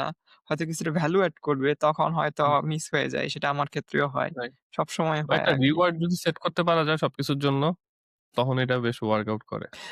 রিওয়ার্ড, আরেকটা আইডিয়া আমি পড়ছিলাম, পানিশমেন্ট। পানিশমেন্টটা অনেকটা এরকম যে এটা ক্রিয়েটরদের ইয়া থেকে পাইছি যে, ধরো তুমি ঠিক করছো সপ্তাহে একটা করে ভিডিও বানাবা। তুমি তোমার একটা ফ্রেন্ডের সাথে বা কারো সাথে কন্ট্রাক্ট করতে পারো যে জিনিসটা এরকম হবে, আমি যদি সপ্তাহে একটা করে ভিডিও না বানাই তোকে আমি $50 দিব। সো বেসিক্যালি এটা একটা নেগেটিভ ফিডব্যাক ক্রিয়েট করা, যেটার কারণে এটা করা হবেই। আমি আসলে ফাইন্যান্সিয়ালি লুজার হতে এটা চাই না। অ্যাকচুয়ালি আমার ক্ষেত্রে ট্রু। আমাকে হচ্ছে ভিডিওগুলা এডিট আর চ্যানেল ম্যানেজমেন্ট এর জন্য আমি হচ্ছে যে একজন আমাকে একটু হেল্প করে। আ বিনিময়ে আমি তাকে একটু ফাইন্যান্সিয়ালি আ ট্রান্সেকশন একটা হয়। এইটার কারণে অ্যাকচুয়ালি আমার ভিডিও বানানো হয়। আর ওই ছেলেটা বেশ ভালো আমাকে নক দেয় যে, "দাদা ভিডিও কবে আসবে?" সো ওই যে একটা প্রেশার এখন কোথা থেকে ভিডিও বানাই আরকি। সো বেসিক্যালি আপনার আদারওয়াইজ নেগেটিভ এটা পিকচার ফিডব্যাকটা করে আছেই। ভিডিও অফ হয়ে যেত কমপ্লিটলি। তাহলে তো এটা আপনার মেইনটেইন করা উচিত। যেহেতু এটা আছেই। না হলে তো মানে ওই তো ফাইন্যান্সিয়াল একটা লস হচ্ছে। ওইটা ওই মানে লুপটা যদি ক্রিয়েট করা যায়। এখন এমন একটা অবস্থা গেছে ফাইন্যান্সিয়াল লস তো আমার অত ম্যাটার করে না। আমার হচ্ছে যে একটু মানে এই যে প্রেশার পরে একটা মানে আমি আগে চেষ্টা করতাম প্রত্যেক পডকাস্ট থেকে বেশ থরো রিসার্চ করতে। সো এখন যখন আমি আধা খেচড়া ভাবে চালাই আমার কাছে ভাল লাগে না ব্যাপারটা। তো এটাই আরকি। দেখা যাক সামনের ইমপ্রুভ করার ট্রাই করব এই বছর। ওকে। ওকে। সো বেসিক্যালি কনভারসেশন থেকে আমি যে জিনিসটা, একটা জিনিস হচ্ছে ইয়া করতে পারছি, যেটা হচ্ছে নোট টেকিং এর আপনি যে পারপাস বললেন, একটা হচ্ছে লার্নিং, আরেকটা হচ্ছে আমি আমার মাথাকে ক্লিয়ার করতেছি, খালি করতেছি। হুম, যা ছিল লিখে রাখতেছি, যেটা আমাকে ইউজফুল হবে। এটা ট্রু যে আমাদের ক্ষেত্রে মানে আমরা এখন প্রফেশনাল যে পর্যায়ে চলে আসছি, মেক্সিমাম কেসেই হচ্ছে যে কি আসলে 2nd কেসটা বেশি অ্যাপ্লিকেবল। যে আমি আমার মাথার মধ্যে ইনফরমেশন গুলো আছে, আমি খালি করে রেখে দিচ্ছি। আমি দরকারের সময় ইউজ করব। এবং যে আন্ডাররেটেড ব্যাপারটা সেটা আমি সবসময় চিল্লাই বলি, যদিও অনেক ভিডিওতে, যে নোট টেকিং এর গুরুত্বটা আসলে মানে এই যুগে এসে অনেক বেশি। এই কারণে ইনফরমেশন ওভারফ্লো আর মনে থাকে না, অনেক কিছু ডিল করতে হয়। সবারই হচ্ছে যে কি কমপ্লেক্স লাইফ হয়ে গেছে আগের তুলনায়। সো এটা আমি না এটাকে এড করি, ইন্টারাপ্ট করি। তুমি 'হ্যারি পটার' দেখছো বা বই পড়ছো? না, হ্যারি পটার আমি দেখা শুরু করছি, কিন্তু আমি যে বয়সে দেখা শুরু করছি ওই বয়সে হ্যারি পটার মজা পাবো না আরকি। পরে আমি কন্টিনিউ করিনি। আ 'হ্যারি পটারের' আমি এটা নিয়ে একটা এড করতে পারি। বাট 'হ্যারি পটারের' একটা ইয়ে আছে। আ 'হ্যারি পটারের' একটা বড় ক্যারাক্টার হচ্ছে প্রফেসর ডাম্বলডোর। ওদের যে হোগার্টস স্কুলের হেডমাস্টার। সো ডাম্বলডোরের শেষের দিয়ে দেখাইছে যে ওর মাথা থেকে মেমোরি ওই ওয়ান ম্যাজিকের যে স্টিকটা থাকে ওয়ান দিয়ে সে কিছু মেমোরি আইনা একটা বাটিতে জমা মানে ছোট জারে জমায় রাখতো। এবং ওই জারের থেকে লিকুইড নিয়ে কোন একটা বোলে দিলে মাথাটা সে ডুবায় পরে সে ওইটা পুরা মেমোরি দেখতে পারত। মেমোরি শেয়ার করা। তো যখন বই পড়ছি ওইসব জিনিসটা কাছে আমার কাছে এরকম জাস্ট একটা ম্যাজিক্যাল একটা ব্যাপার মনে হইছে। এবং আমার কাছে মনে হয় যে note taking, venting out feels like exactly the same thing. মাথার ওয়াও! কেওস কমানো। ওয়াও! কারণ অনেক ক্ষেত্রে যে আমরা ওভারথিংক করি, ওভারথিংক মানে জিনিসটা ব্যাপার আছে আমাদের ব্রেইন তো যদি আমি একটা কম্পিউটার ধরি, ইনপুট নেই, আউটপুট দেই। সো আমাদের ব্রেইনের টিপিক্যালি এখন যেটা হয়ে গেছে প্রচুর ইনপুট, নো আউটপুট। ওয়াও! এই স্টেজে যখন হবে ব্যালেন্স থাকবে না তখন মাথা ডেফিনিটলি ওভারলোড হয়ে যাবে আরকি। কিছু না কিছু আউটপুট করা বেটার। যেমন আমরা যেকোনো কিছু নিয়ে যখন কোন কনফিউশন থাকে যেই জিনিসটা আমাকে বাক করতেছে, বদার করতেছে, জাস্ট যদি আমি প্লেইন লেখা রাখি, জাস্ট লিখে ফেলি, এটা এট লিস্ট সরায় ফেলে। আমার কিছু একটা পরে করা লাগবে, আমি জাস্ট কোথাও একটা লেখা রেখেছি এটা করা লাগবে। ওই টেনশনটা মাথা থেকে চলে গেল। হ্যাঁ, তারপরে 2 মিনিট রুল বলতে একটা ব্যাপার আছে যে, যে জিনিসটা 2 মিনিটে করে ফেলা যায়, hmm, do it right now. Do it right now. তার মানে হচ্ছে মাথা থেকে ইয়েটা কমানো। সো এই ব্যালেন্স আনাটা খুব ইম্পোর্টেন্ট মাথা ঠিক রাখার জন্য আরকি। কারণ আমাদের এখন মোটামুটি ব্রেথ লেভেলে কাজ করা লাগে প্রচুর। এত কিছু জিনিসপত্র হ্যান্ডেল করা লাগে। যদি মাথার মধ্যে একটার পর একটা স্ট্যাক করতে থাকি মানে ইট বিকামস টু হেভি। একটা রিমুভ করে ফেলা ভালো। কিছু একটা মাথায় আসে জাস্ট এট লিস্ট লেখা রাখলে পরে দেখব। সো এটা অনেক হেল্প করে। ওকে, গুড পয়েন্ট। অ্যানালজিটা খুব পছন্দ হইছে। আমি যদি কখনো বই লিখি এটা ইউজ করব। কোট সহকারে। হ্যাঁ, নো ওয়ারিস। আচ্ছা, সেটা হচ্ছে মোটামুটি আমরা অনেক কিছু নিয়ে আলোচনা করছি। আ একটা কোয়েশ্চেন হয়তো অনেকেই হচ্ছে করে, সেটা হচ্ছে যেহেতু আমি ধরেই নিই আমার টার্গেট অডিয়েন্স মেক্সিমাম মানুষই রিসার্চার অথবা যারা আম মোটামুটি ভার্সিটি শেষ করছে বা ক্যারিয়ারের একটা মিডল পর্যায়ে আছে বা শুরু করছে এদের। সো স্টুডেন্ট ফোকাসড আমার ভিডিও মনে হয় আমি খুব একটা বানাইনি সো ফার। সো একটা কোয়েশ্চেন থাকে যারা রিসার্চ লাইনে থাকে। সো ইন শর্ট প্রোডাক্টিভ বা কনসিস্টেন্টলি প্রোডাক্টিভ থাকার জন্য আপনার কি কোনো সাজেশন আছে কিনা? যে এই জিনিসগুলো আসলে আমি চেকলিস্ট না, জাস্ট একটা ওপিনিয়ন টাইপের আরকি। এই জিনিসগুলা ফলো করলে কনসিস্টেন্টলি প্রোডাক্টিভ থাকা যায়। আপনি হচ্ছে এই রিলেটেড কিছু ভিডিও বানিয়েছিলেন। আমি হয়তো অনেক আগেই দেখেছিলাম আমার পিএইচডির শুরুতে। যে লো হ্যাঙ্গিং ফ্রুট গুলা শুরুতে করে। এরকম কোনো কিছু কি আপনার সাজেশন আছে নতুনদের জন্য? কয়েকটা অ্যাঙ্গেলে এটার অ্যান্সার দেওয়া যায় আরকি। সো একটা জিনিস হচ্ছে যে মোস্টলি জিনিসটা আমার মনে হয় যে ম্যাটার করে বেশি যে ই if you are passionate or care about the problem যেটা যে ক্যারিয়ারটা, এই ক্যারিয়ারটা মানে করা লাগবে এর জন্য করা আর রিয়ালি এনজয় এই ২ টা অনেক বড় গ্যাপ ক্রিয়েট করে। ফর ওকে, এক্সাম্পল আমি যখন আগে এলএলএম ও ডিপ লার্নিং নিয়ে কাজ করতাম, এই জিনিসটা নিয়ে আমি এত প্যাশনেট ছিলাম এবং আমার এত নলেজ অলরেডি ব্যাকগ্রাউন্ড ছিল। তো এইটা আমাকে অনেক হেল্প করত। এখন আমি একটু মুভ করছি ক্লিনিক্যাল এআই এর দিকে। এখানে আমার ডিপ লার্নিং এর এলএলএম রিলেটেড নলেজ আছে ভালো। কিন্তু আমার ক্লিনিক্যাল নলেজ বেশ কম। সো এটার জন্য পড়তেছি। সো এটাতে আমার ওই যে বেসটা বিল্ড করতে একটু সময় লাগবে। লাগতেছেও। এই জিনিসটা আমি আনলাম কারণ আমরা হচ্ছে যে ওই যে বললাম যে প্যাশন ওয়ার্ডটা আমার কাছে মাঝে একটু ওভাররেটেড মনে হয়। আম একদিকে ভালো বাট জিনিসটা একটু ওয়েপন হিসেবে ইউজ করতে পারলে ভালো। বাট অনেক ক্ষেত্রে আমরা যেটা মিস করে যাই যে আমার ওন স্ট্রেংথ কি? একটা আরেকটা মুভির এক্সাম্পলটা নিই। এটা হচ্ছে যে বলিউডের movie 'Chandni Chowk to China.' But এটা শুধু এটা না 'কুং ফু পান্ডা' তেও এই জিনিসটা আছে। আ দেখছিলাম। রিলেটেড অনেক মুভিতে এই জিনিসটা থাকে। সো ওই 'চাঁদনি চক টু চায়নার' মধ্যে ডায়ালগটা মনে আছে কারণ ওইটা হচ্ছে যে ওখানে নায়ক ছিল অক্ষয় কুমার। ও হচ্ছে কোন এক কারণে ওই যে মার্শাল আর্ট শিখবে এরকম কিছু, ভালো করতে পারতেছে না। সো ওকে ওর গুরু বলছিল যে, "তোমার এমন একটা মুভ যেটা তুমি থেকে প্র্যাকটিস করে আসছো। একদম ছোটবেলা থেকে প্র্যাকটিস করে আসতেছো।" সো বলছে, "আমি তো ছোটবেলা থেকে মার্শাল আর্ট শিখিই নাই। কি প্র্যাকটিস করব?" বলছে, "সবার এরকম একটা মুভ থাকে।" তো তারপরেও হুট করে রিলেট করছে ও হচ্ছে যে কোন একটা দোকানে আচ্ছা। পরোটা বানাই। সো ওই যে পরোটা বেলার এই জিনিসটা এবং সে এই জিনিসটা কাজে এপ্লাই করছে। সো আমাদের প্রত্যেকের ইউনিক ব্যাকগ্রাউন্ড আছে। এই ব্যাকগ্রাউন্ডের সাথে যদি আমি যে জিনিসটা সবসময় প্র্যাকটিস করে আসছি এটা যদি আমি ডিরেক্টলি কাজে এপ্লাই করতে পারি কোন একভাবে, রিলেট করতে পারি, তখন হচ্ছে যে ফুল ফোর্সে প্রেশারটা দেয়া যায়।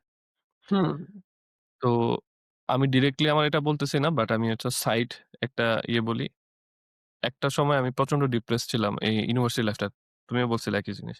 এবং আমি ওই ডিপ্রেশনের যে অ্যাঙ্গার যে ব্যাপারটা ওইটা আমি টোটালি চ্যানেল করছি আমার কাজে। টানা ১২, ১৬, ১৫ ঘন্টা just to get same. Distraction. So কোন না কোন মোটিভেশন ওর কিছুর থেকে ওই ফুয়েলটা আনতে হবে। If you don't have that fuel যাওয়া যাবে না। এই ফুয়েলটা হইতে পারে হচ্ছে যে আমার গাড়ি-বাড়ি করতে হবে। আমার একটা চাকরি পাইতে হবে। আমি ফ্যামিলির বড় ছেলে, আমার ফ্যামিলিকে সাপোর্ট দিতে হবে। এটা একটা হইতে পারে। অথবা হইতে পারে যে I just love it. So I just love it এই জিনিসটা খুব রেয়ার একটা কেস। এই জিনিসগুলো যেহেতু মানে মানি মেকিং লাইন, পড়াশোনা তো আমরা মেইনলি করি ফাইন্যান্সিয়ালি বেনিফিটেড হওয়ার জন্য। হু, হু, ব্লাড এন্ড সো কোন কিছুর সাথে যদি রিলেট করা যায় আমাদের লাইফের পার্সোনাল স্ট্রাগল, পার্সোনাল জার্নি এগুলোর সাথে যদি রিলেট করা যায়, that's the who, best. Who, that's the part. So এগুলো আসলে হাজার, হাজার মোটিভেশনাল স্পিচ শুনে হয় না কখনো। You have to make it very personal. যে আমি I have a clear idea যে আমি এটা কেন করতেছি। তো এই বয়সে এসে যেটা হচ্ছে you have to bring food on the table that's clear motivation. But এর আগে ওই বিল্ড আপ স্টেজে কিছু না কিছুর সাথে একটা কানেক্ট করতে হবে। So that's the goal. So ওই পার্টটা যদি হয়ে যায়, দেন আসি যে আমার ফুয়েল আছে, এবার আমি গাড়িটা চালাবো। চালানোর জন্য কোন ট্রিকস ফলো করলে ভালো? এবার নাম্বার 1 জিনিস আমার যেটা মনে হয় যে প্রায়োরিটাইজেশন। যে আমাদের লাইফে প্রচুর ডিস্ট্রাকশন আছে কিন্তু আমি কোন জিনিসটাতে প্রায়োরিটি দিব বেশি, হু, হু, ওটাতে কেমন সময় লাগবে, এটা একটা গ্রিড। যে আমি এক্স অ্যাক্সিস যদি প্রায়োরিটি ধরি আর ওয়াই অ্যাক্সিস এ যদি টাইম দেই, সো যে জিনিসটা আর্জেন্ট এবং টাইম দেয়া লাগবে বেশি এটাকে হয়তোবা আমি একটু পরে রাখতে পারি। Compare to urgent plus time লাগবে কম। সো যেটাতে কম সময় লাগবে জাস্ট ফিনিশ ইট। তারপরে প্রায়োরিটি যদি কম হয় এবং টাইম কম লাগে, আমি করতে পারি। বাট যদি টাইম বেশি লাগে try to delegate it somewhere. অন্য কাউকে দিয়ে করানো যায় কিনা, কোন টুল ইউস করে করানো যায় কিনা। সো প্রায়োরিটি যদি সর্ট আউট হয় তাইলে হচ্ছে যে আমি রাইট জায়গায় ইনভেস্ট করতে পারি। এটা হুম, হচ্ছে বড় জিনিস। তো এই ক্ষেত্রে রাইটিং অনেক হেল্প করে। কারণ আমরা অনেক সময় প্রায়োরিটি মাথায় যখন থাকে সব ক্লাউডেড হয়ে থাকে। সো জাস্ট রাইট ইট যে আমার এই ১০ টা কাজ করতে হবে। জাস্ট লেখলেই দেখা যায় যে জিনিসটা ক্লিয়ার হয়ে যায়। এদিকে আমার একটা ফেভারিট টেকনিক আছে। আমার আগে Amazon এর ম্যানেজার বলছিল আরকি। পরে দেখলাম যে ইন্টারনেটেও আছে কোডটা যে তুমি যদি কোন একটা প্রবলেম জাস্ট রাইট ডাউন করো, জাস্ট প্রবলেমের 80% সলভ হয়ে যায়।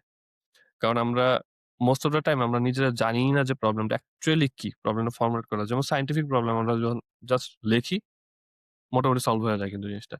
তো প্রায়োরিটাইজেশন এর জন্য রাইটিং ইউস করা যেতে পারে। আর এরপরে 2nd পয়েন্ট যেটা হচ্ছে যে very, very good time management. প্রায়োরিটির সাথেই যেটা কানেক্টেড। সো টাইম ম্যানেজমেন্ট এর জন্য টাইম ব্লকিং আমার ক্ষেত্রে বেশ ভালো কাজে দিচ্ছে এবং কমিটমেন্ট।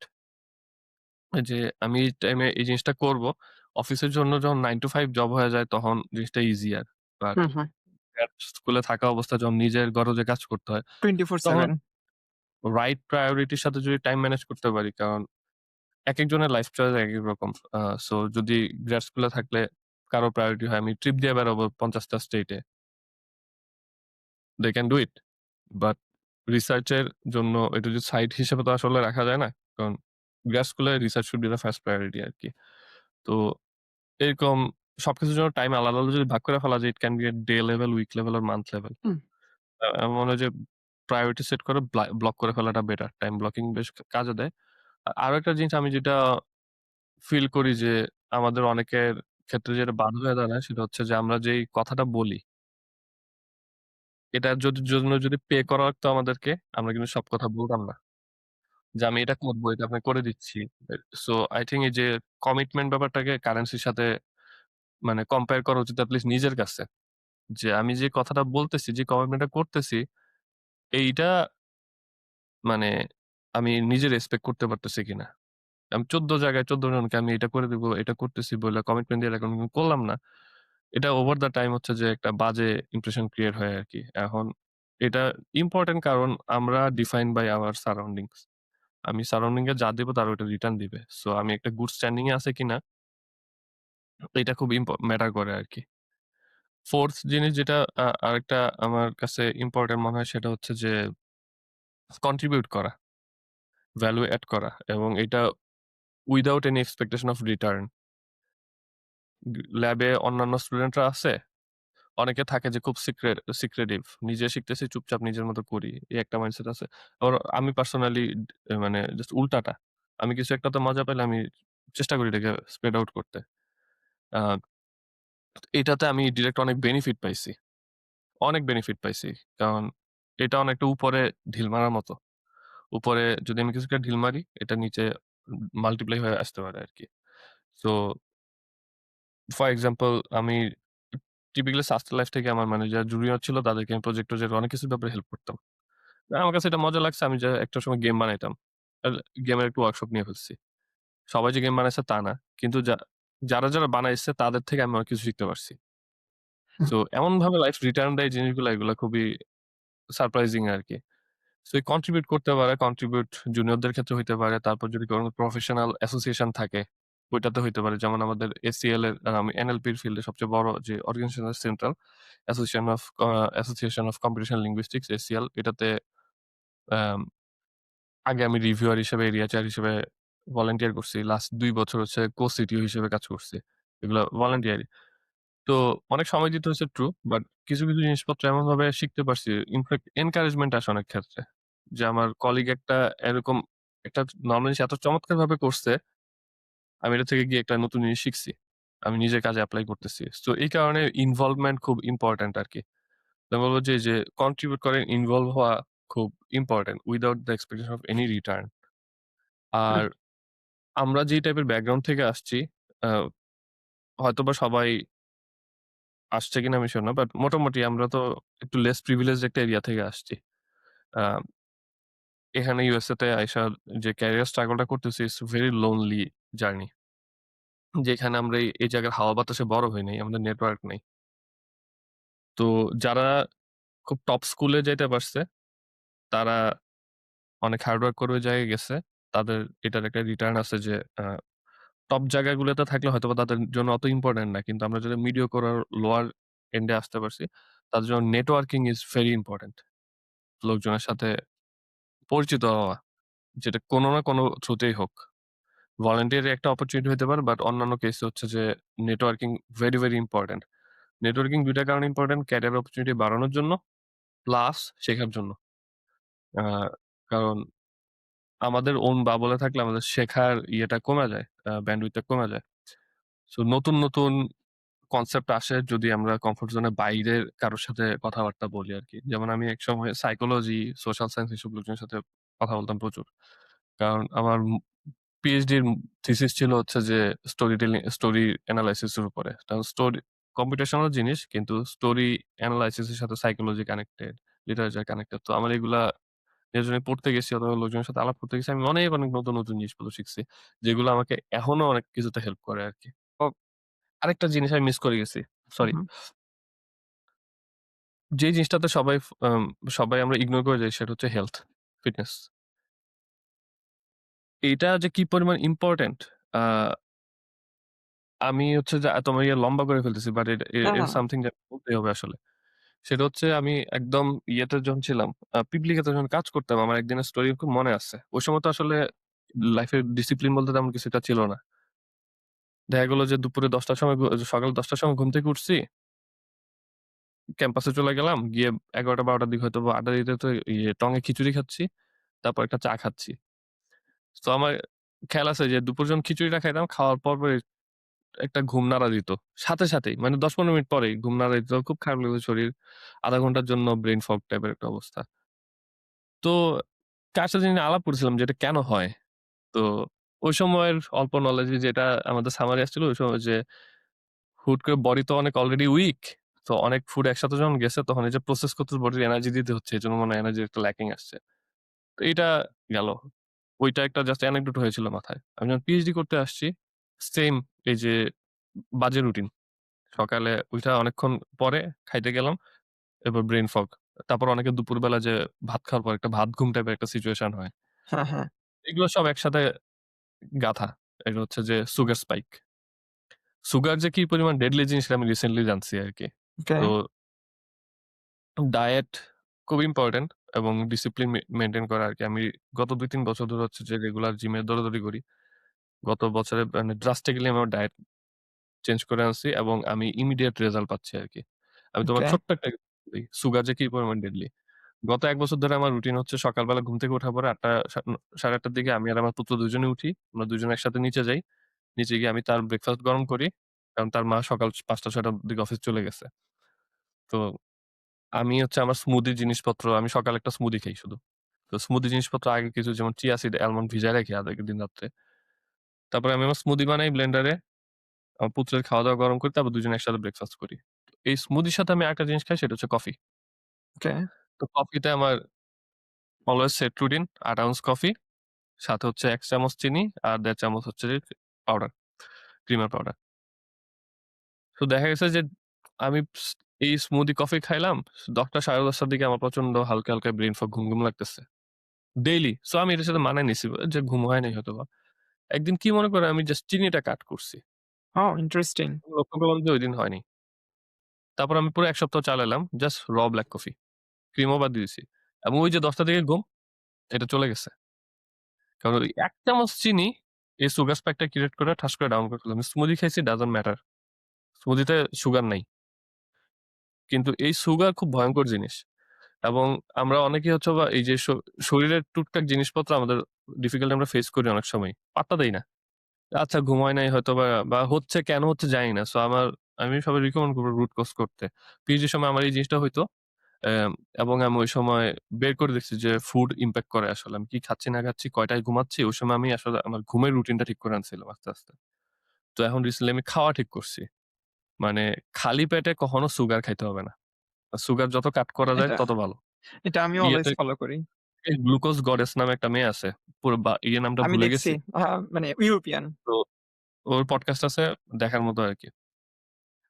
আমি অনেকগুলো ক্লিপ দেখছি। সো জিনিসটা আমার কাছে ইন্টারেস্টিং লাগছে। আমিও এটা ফলো করি। এবং আমিও হুম, একটা জিনিস এড করব যে আমিও খাওয়ার ক্ষেত্রে যেটা ফলো করি সেটা হচ্ছে বেক করি। প্রচুর সবজি বেক করি সপ্তাহের জন্য। একবারে ৪-৫ ট্রে। আচ্ছা, আচ্ছা। শুরু করি সবজি দিয়ে। তারপর হচ্ছে যে পেট ভরে যায় তখন আর ভাত খাওয়ার ডিমান্ডটা কমে যায়। সো আ দেখা যায় যে কি আমার গত বছর আমার ওয়েট ৫ কেজি কমছে। এটা এভাবে ওহ ফলো নাইস। করার পরে। সেম খাবার খাচ্ছি কিন্তু ভেজিটেবল দিয়ে শুরু করলাম, ভাত কমে গেছে। সো আমার হুম, সুগারের হুম, হুম। পরিমাণটা ইন টোটাল কমে গেছে। এটা কিন্তু একটা জিনিস মেইনটেইন করতে পারি না। খাওয়ার পরে ডেজার্টটা মাঝে, মাঝে মানে প্রায় খাওয়া হয়। বাট ওই তো খাওয়ার পরে খাই তো ওইজন্য মনে হচ্ছে যে ক্যালোরি গেলেও সুগারের ওই স্পাইকটা হয়তো ইমপ্যাক্টটা কম একটা পড়তেছে। হয় আরকি। বাট এটা হয়তো একটু মেইনটেইন করব। বাট এটা আমাকে অনেক হেল্প করছে। ভেজিটেবল দিয়ে শুরু করা, প্রচুর ভেজিটেবল খাওয়া। সো এটা একটা ব্যাপার আমি আরকি। খাওয়া-দাওয়ার ব্যাপারে আমার বেশি। আমি আগে অত মানে বেশি খাইতাম না কখনো মানে ডেজার্ট এর প্রতি আমার একসময় ইয়ে ছিল মিষ্টি-টিষ্টি ভালোই লাগতো। এখন খুব একটা খাইতেও ভালো লাগে না। আর সব একটা জায়গাতেই হচ্ছে আমি না করতে পারি না সেটা হচ্ছে চা। কেউ যদি বলে চা খাবা? I can never say no. আমি এখন অবশ্য বাসায় চা বানানো বন্ধ করেছি, চা খাই না। আর আরেকটা হচ্ছে biryani. I can never say no to biryani. আমার মতে শিশু, বিরিয়ানি আর চাকে না বলা যাবে না। এই আরকি। এই যাই হোক অনেক কিছু নিয়ে আমরা আলোচনা করে ফেলছি অলরেডি। সো আশা করি শেষের দিকেই চলে আসছি। আমরা একটু র‍্যাপ আপ করে ফেলি, তাই না? হুম, হুম, হুম। ওকে।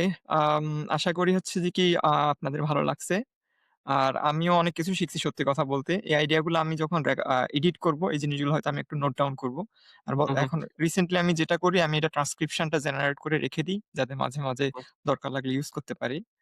আর এবং আপনার আগের পডকাস্টে আমার একটা জিনিস এখনো মনে আছে এবং গেঁথে গেছে। সেটা হচ্ছে যে কি ওই যে আমাদের মানুষের সাথে ওপিনিয়ন এর ডিফারেন্স হবেই। কিন্তু তার সাথে আমার কিভাবে আসলে কানেকশন ওই পর্যন্ত লিমিটটা রেখে দিলে আসলে মোটামুটি কনফ্লিক্ট হয় না। এই জিনিসটা আমি এখন মানে মাথায় রাখি এবং আমি এটা দিয়ে অনেক কিছু ফিল্টার আউট করে ফেলতে পারি। ভাল লাগে। সো আশা করি এই জিনিসটা এখান থেকে অনেকগুলা জিনিস আমি রিট্রিভ করব এবং যারা দেখতেছেন তারাও আশা করি এখান থেকে অনেকগুলা জিনিস রিট্রিভ করে নিজেদের পার্সোনাল লাইফ এ ইউস করতে পারবেন। দাদাকে অনেক ধন্যবাদ সময় দেওয়ার জন্য। আর শিওর, থ্যাংক ইউ চমৎকার। Thank you. এবং রিয়েলি অ্যাপ্রিশিয়েট যে পডকাস্টটা স্টার্ট করছো।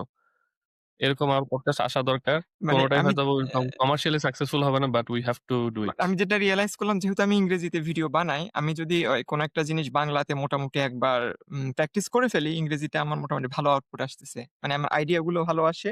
আচ্ছা, আচ্ছা। প্লাস আমি হচ্ছে যে কি বলবো এই জিনিসটা অর্গানাইজ হয়ে যায়।